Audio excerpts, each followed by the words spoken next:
क्या आप सभी ने कभी गौर किया है कि प्रोटीन का निर्माण कहाँ होता है? तो कई लोग जानते होंगे कि प्रोटीन का निर्माण राइबोसोम्स में होता है। सेल्स के अंदर, साइटोप्लाज्म के अंदर राइबोसोम्स में होता है। लेकिन कितने प्रोटीन का निर्माण होना चाहिए, कौन से प्रोटीन का निर्माण होना चाहिए, इसके पीछे कौन से कारक जिम्मेदार हैं? तो 4 कारक जिम्मेदार हैं।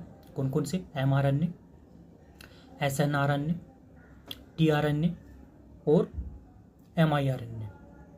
क्या होता है? आइए एक एक करके जानते हैं। तो सपोज करो कि हमें इंसुलिन्स का, मतलब शरीर के अंदर इंसुलिन्स के प्रोटीन का निर्माण करना है। तो mRNA क्या काम करेगा? उस इंसुलिन्स के प्रोटीन का निर्माण करने वाले जो सामग्री होगा तो डीएनए से वो उठाएगा, उस सामग्री को उठाएगा, यानी जीन सीक्वेंस कोड को उठाएगा और राइबोसोम्स तक ले करके जाएगा।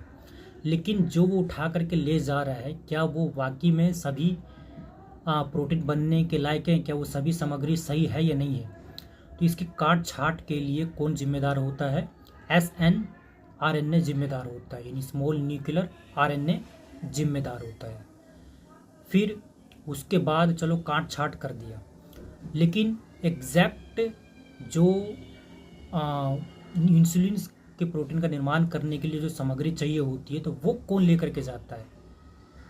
जिसको अमाइनो एसिड्स कहते हैं। प्रोटीन के निर्माण के लिए जो मुख्य सामग्री होती है, तो वो tRNA लेकर के जाता है, ट्रांसफर RNA लेकर के जाता है। ठीक है, ये समझ गए। यानी प्रोटीन संश्लेषण के निर्माण में किसकी भूमिका होती है? tRNA की भूमिका होती है, क्योंकि यही एग्जैक्ट सामग्री को लेकर के जाता है राइबोसोम्स तक। अब देखो, प्रोटीन का निर्माण कितना होना चाहिए, कितना नहीं होना चाहिए, कौन से प्रोटीन का निर्माण होना चाहिए, कौन से प्रोटीन का निर्माण नहीं होना चाहिए। अब देखो, जो कैंसर के सेल होते हैं तो वो भी एक प्रकार के प्रोटीन होते हैं, तो क्या उसका भी निर्माण होना चाहिए? तो ऐसे प्रोटीन का निर्माण ना हो पाए तो कौन रोकेगा? miRNA, micro RNA। ये क्या काम करता है? नियमन का काम करता है, एक प्रकार का उनका बॉस होता है। सीधा बोलता है कि राइबोसोम्स को कि कैंसर के जो प्रोटीन उसका निर्माण नहीं करना, कैंसर सेल्स का निर्माण नहीं करना है।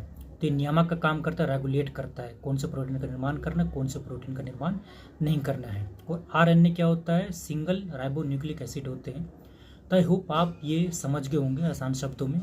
फिर भी कोई डाउट रह जाता है तो हमें कमेंट में ज़रूर बताएं। धन्यवाद आप सभी का जुड़ने के लिए, बहुत बहुत शुक्रिया।